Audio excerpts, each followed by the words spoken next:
Hey YouTube, this is Mad Movie Mark here with my first movie review ever. This is going to be Oz the Great and Powerful.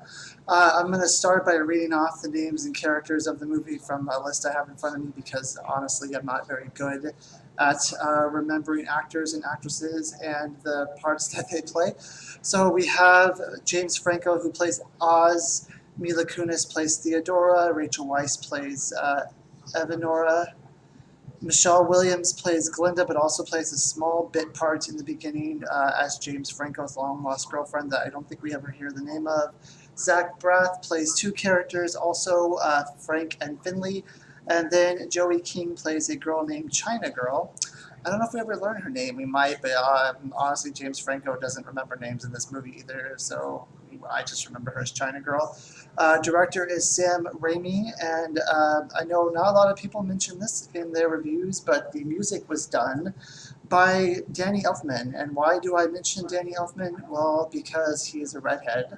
And I feel like redheads who have talent need to have a shout out because you just don't see that anymore these days, and I can say that because I am a redhead. So good job for Danny Elfman for having talent and finding work. Very good job. We redheads applaud you and we look up to you. So this movie, James Franco plays Oscar, or Oz for short. And Oscar is kind of a charlatan slash snake oil salesman slash all around just terrible person. Basically, he's a manipulator, liar. I mean, whatever bad word you want to use for him, that is who he is. In the movie, he starts out as a carnival worker in Kansas. I would assume. I mean, that's what you probably would have to assume. I don't think they tell you, but it's Kansas. So he's a carnival worker, and when we first see him, he is basically tricking a young starry-eyed lady into being his assistant for free by giving her a music box and telling her it's from his grandma. And she immediately swoons over him and swoons over this idea of getting this music box, and basically does it for free. After the show, we're introduced to Michelle Williams' character comes in, her unnamed character comes in, and we learn that she is a long-lost love of James Franco as well, so apparently she also got a music box. I'm assuming, they don't show that, but I mean, how else would he get the girl unless he gave her a music box? So after her scene ends, we are shown a muscle man in the carnival, one of the big guys in the carnival. He is very angry that his girlfriend has also received a music box from James Franco.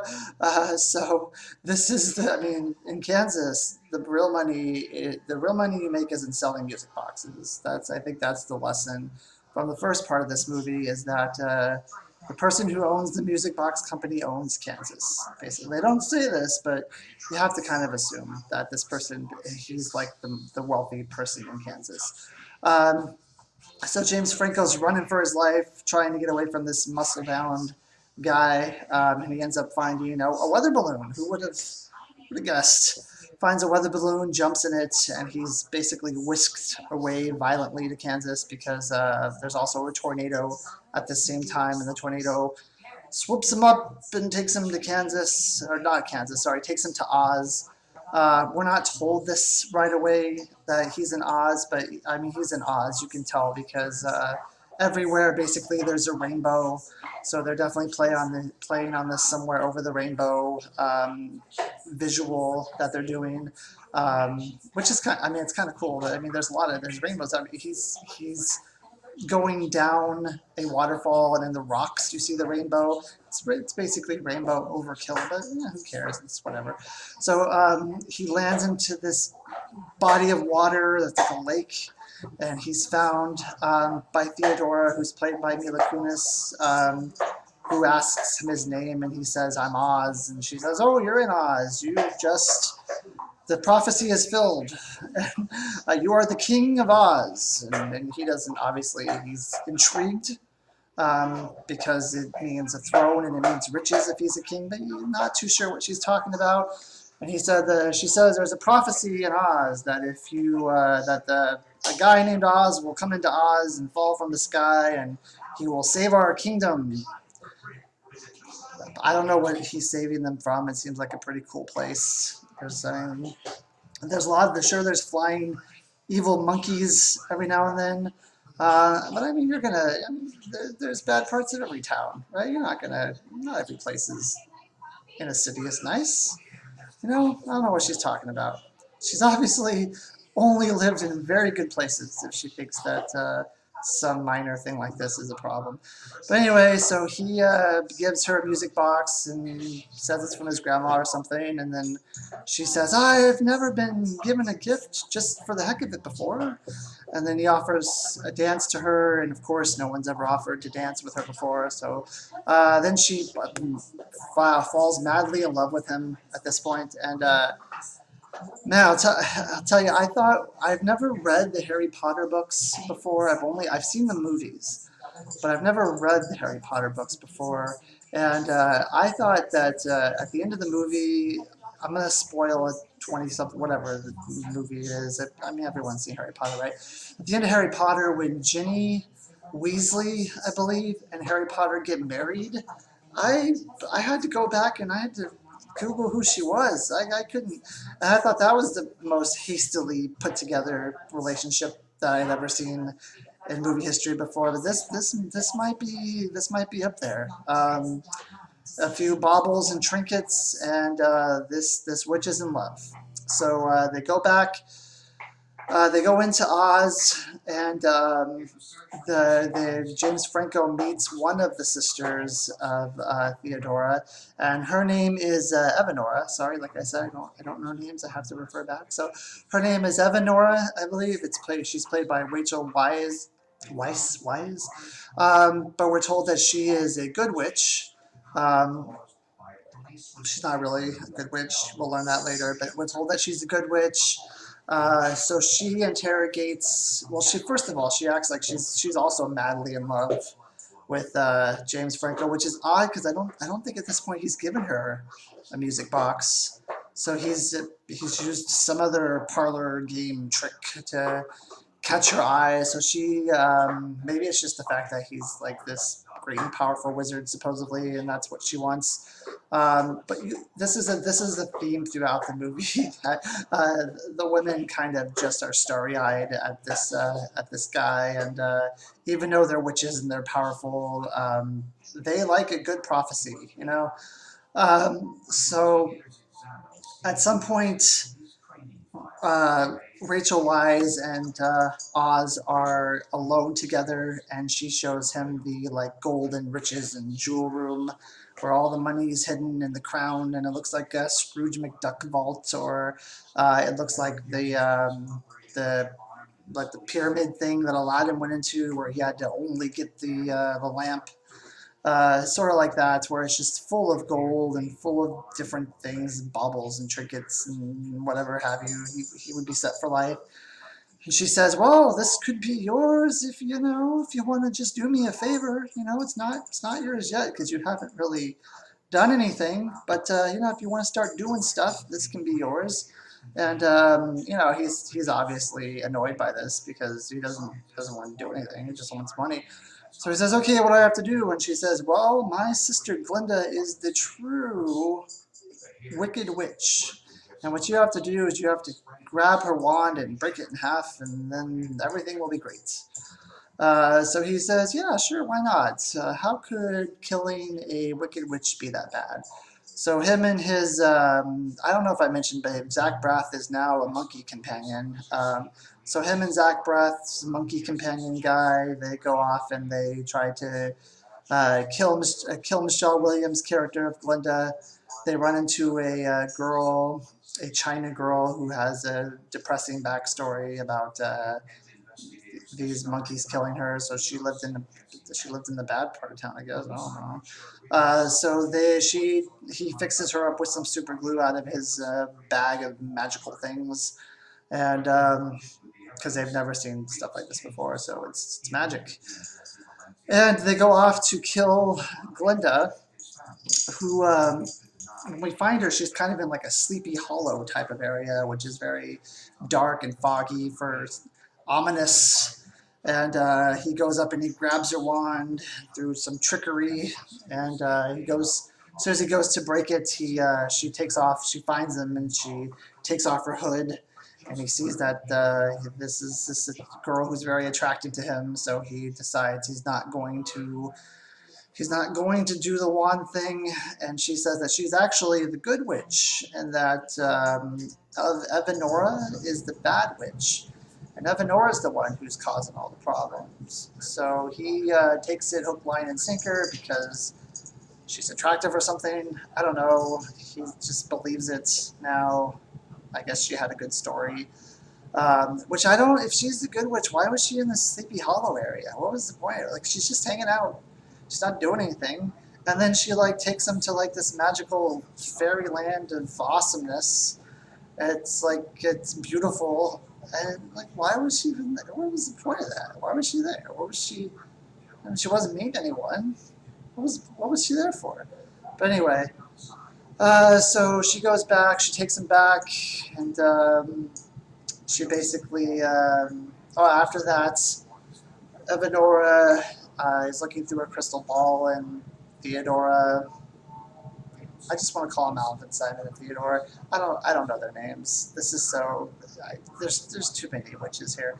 But anyway, Theodora sees that Evanora is looking through her crystal ball, and she said, "Oh, what's going on in that crystal ball there?"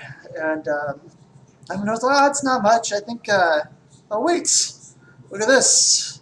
Oz gave me a music box as well. He must really think I'm great. I bet he's giving one to Glinda right now too." And this, of course, infuriates Theodora because the music box was their thing. Well, she thought it was their thing. But he's a terrible person. So, but anyway, so she gets very depressed and upset, and Evanora says, "You want to make everything okay? Eat this apple." And, you know, of course, eating an apple in any part of a Disney movie or history has always been a great idea. So, what could happen if she eats an apple? I don't know. I've never seen this before in anything. So she eats an apple, and her heart shrinks 3 times that day or something, or maybe that was the Grinch or something. Her heart starts to shrink and shrivel, and she turns green for some reason. Green with envy, maybe? I don't know what they're doing. She turns green, and she starts cackling like a witch, and this is really where the movie starts to, I mean, if you were really loving this movie before, this is probably where it turns downhill for you. Because after this happens, James Franco concocts this very, very elaborate plan that steals a bit from the Three Amigos, where he decides he's going to ask each town folk what they're good at doing, and they're going to combine their talents, and they're going to save the town, basically. And at the end, he decides to swindle. He basically, what happens is he builds that big fog machine, like in the old version of The Wizard of Oz, where he's like just a silhouette in a fog, and he has some fireworks and basically all these things that people have never seen before, and he convinces them that he's a wizard, and they retreat. And then at the end of the movie, he gives out these prizes or whatever, like they did in the first Wizard of Oz, that aren't really gifts, but they seem like they're gifts because they're spoken in a very, very, very grand manner. You will get this, and you will get that, and this is great. And he ends up getting Michelle Williams at the end too, and then I don't really remember what happens with the Wicked Witch of the West, Theodora. I think she flies off, and we'll see her later, I suppose, in the older version of The Wizard of Oz. And I mean, that's basically the movie in a nutshell. So what's my opinion of the movie? I mean, you can probably tell the way I'm talking, I don't like this movie. In fact, this is probably one of the movies I consider to be one of the worst movies ever made. So why would I choose this as my first movie to review if I consider it such a terrible movie? There's a few reasons. For one, let's get to some story problems I have real quick. So I've heard a lot of arguments from people in the past that tell me that I'm just not able to separate this movie as a separate entity from the older movie, and that I need to take this movie as just a movie in itself, which I just can't do because this movie it tries so hard to remind you of the original Wizard of Oz. So if they don't want me to forget the old Wizard of Oz while I'm watching this, then why would I? I've already alluded to in the beginning. You see the rainbows everywhere when he goes into Oz. I mean, first of all, the first part of the movie is in black and white, like the original movie, and then when it gets to the color, you see the rainbows, alluding to somewhere over the rainbow. When he first meets his monkey companion, he's nearly attacked by a lion. At the end of the movie, they do some scene where they dress up a bunch of scarecrows and walk them across the field of flowers that put you to sleep. I mean, there's just so many. They call back so much to the old movie. How am I supposed to keep the two separate from each other? It's nearly impossible. On that note, so I'm also a bit confused at the first part of this movie when he has his friends in Kansas, who Michelle Williams, Zach Braff, who later show up in Oz, because in the original movie they explained this by at the end saying that it was all just a dream. So that's why she was able to see them in both places. But in this movie, at the end, we're not told that anything's a dream.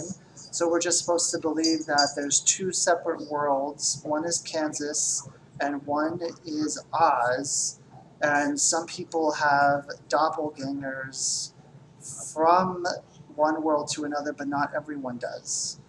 I don't understand how that works. I didn't notice it when this is my second viewing of the movie. I didn't notice it when I first watched the movie, but definitely in the second viewing, I couldn't make sense of that. Also, the acting in this movie is just very terrible. I can't even, I've heard people say Michelle Williams was good. I don't know. I mean, I guess she's very watered down in this movie. She's just, sometimes I just feel like she's too pleasant for me, I guess, is the problem. Rachel Weisz this is my cat, this is Flower. Rachel Weisz is probably the best actress in this movie, and this is really very apparent when she spends the most amount of time with Mila Kunis in this movie. Especially at the end, they are sort of partners in crime where they're constantly next to each other, yelling orders and yelling at things. And the acting difference of these two is very apparent. Mila Kunis really just shrieks and shrills and just screams, and it's very harsh. It's very hard to listen to. Meanwhile, Rachel Weisz is, to me, getting across the same point. I think she's much more aware of what she's doing, and she's just better at it. It's hard for me to see them together because it's so hard to see Mila Kunis act alongside of her. It's so different. The main reason why I wanted to do this is because one thing in movies that I would say I look for more than anything else is really I like strong female characters in movies. I really have a hard time with I feel like I've seen so many movies in my life where there's not a strong female character, and I'm just tired of it, basically. This movie is one of the weakest, all around the weakest female characters I've ever seen. I mean, I get that that James Franco is supposed to be this smooth-talking charlatan of a character, but I mean, the females in this movie to me just come off as they just come off almost like they're just very unaware of everything that he's doing. And sorry, and I just want to. So growing up, I watched the original A Wizard of Oz a million times. And the Wicked Witch of the West was, I mean, she's one of the greatest female villains of all time. She's very scary. Um, at the time when I saw the original Wizard of Oz, there was no backstory. She's just like this psychotic person who wants to kill things. And that is a great villain. And to give her this backstory where she's a villain because she has a broken heart is just, to me, it's lazy writing. There's so much they could have done. I mean, this is Disney. This isn't a B level. This isn't a B company. This isn't a B movie. They have the money to get the actors. They have the money to. I mean, the animation. I didn't see it in 3D, but the animation's gorgeous in this movie. They have the money to get all of this done. So why is there such lazy writing in this movie? They could have given. I mean, she's a psychotic witch. They could have given her any cool backstory ever. I mean, I'm not a writer. I mean, but she could have. They could have done so much more than just a cop out of she has a broken heart and now she wants to destroy things. I mean, uh, can we have a female villain who is a strong female villain for reasons other than because a guy did something? That's all I'm asking. Why does her emotions? Why are her emotions so that the guy breaking her heart is the reason for her to become this evil person? Why does it always have to be a guy? Why can't a female villain just be a female villain because she's villainous, because she's crazy, because she has a screw loose, because whatever? I feel like they're doing this. I feel like they're doing her a huge disservice by giving her this backstory. They're taking, to me, I know it's called The Wizard of Oz, but in the original movie, Oz was a horse of a different color. He was like a background character. You saw him at the end. He provided some cool stuff, but he wasn't the driving force of the movie. The driving force of the movie was this evil villain who they have to overcome so they can get to him, but they have to overcome her. So why is he the main focal point of this movie? I realize Disney doesn't have a lot of male leading roles, but do they really need them? Is my question. There's so many other franchises and so many other movies out there that are fantastic, that have male villains who are just bad people, and they're not watered down. They have no rhyme or reason. They're just that way. Why is she? I know I'm harping on this a lot, but when I saw I just couldn't get over this. We need female. First of all, when it comes to action movies and things like that, we need strong female characters. It's important. We need strong female villains. We need strong female heroes. And these are characters who need to be strong, not because a male put them in that place or put them in that direction. I mean, can you imagine have you ever seen, I don't know, I mean, I've seen a lot of movies, I can't remember. Has anyone ever seen a movie where the female is the focal point of the movie and the guy is tripping over himself to get her to like him? Is there any movies like that where the movie never focuses on the guy? The movie is mostly about the girl. The girl is in some high position, or she's very important whatever she's doing. The guy falls madly in love with her, and he's tripping over himself to get to her. And then she ends up treating him like crap, and he still chases her. And then in the end, they get together. I mean, is there any movies like that? Then why are females in that role? Why is that every comedy that you watch? Why is that the plot? If it's only why is that only for females? Um, and maybe I'm way off base. I mean, if people don't agree with this, then obviously, you'll never watch another video that I make. But this is, this is the launching point to where my reviews are going to go in the future. I'm going to be very critical of roles where women are not given, I believe, the justification that they should be given. And if you want to know my favorite female villain of all time, it's going to be Angela Landsbury from the Manchurian Candidate. There is a female who her husband is basically her lapdog, and she controls him, and she really reports to no one, and she does what she does because she's just a bad person, and that's fine. That's what you want in a villain. That's perfect.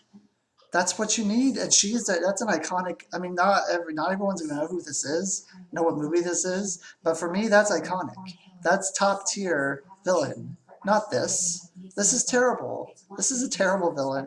They took an iconic character and they just completely destroyed her. And I don't think it's forgivable, and I think Disney has proven that they just can't make Wizard of Oz movies. And this is really a letdown. So that's my review. I usually, when I used to do the Film Pigeons podcast, we would give a score out of 10. When I first reviewed this movie, I gave it, I think, a 0 or a 1, and I'm still there. I mean, it's still bad. I mean, if I give it a 1, it's just because of the visuals are great, but everything else, the writing is sloppy, villain is bad, it's just all bad. And the fact that they have this, the fact that we're dealing with a multi-billion-dollar company, and they steal part of the ending from the Three Amigos. I don't know if the Three Amigos. I don't think it was Disney. I'm pretty sure it wasn't. But I mean, come on, this is the same problem I had with Shutter Island. They completely stole the end of the movie from Memento. The last hour or whatever was just a ripoff of Memento. And that's all. I'm so irked by that. Come on, Johnny Depp. Come on. Not Johnny Depp. It was the other guy. Come on. Whoever. But I mean, come on. Anyway, that's my review. I'm sorry I harped so much on the female villain thing, but I can't help it. It's just bad. And we need to do female characters more justice. So yeah. If anyone decides to watch this movie, if you mistakenly mistakenly fall into this video for somehow, and you watch it and it's 28 minutes long, and you're like, wow, that's great, I'll watch it, then I thank you. If you watch a couple minutes and decide it's not for you, I don't blame you.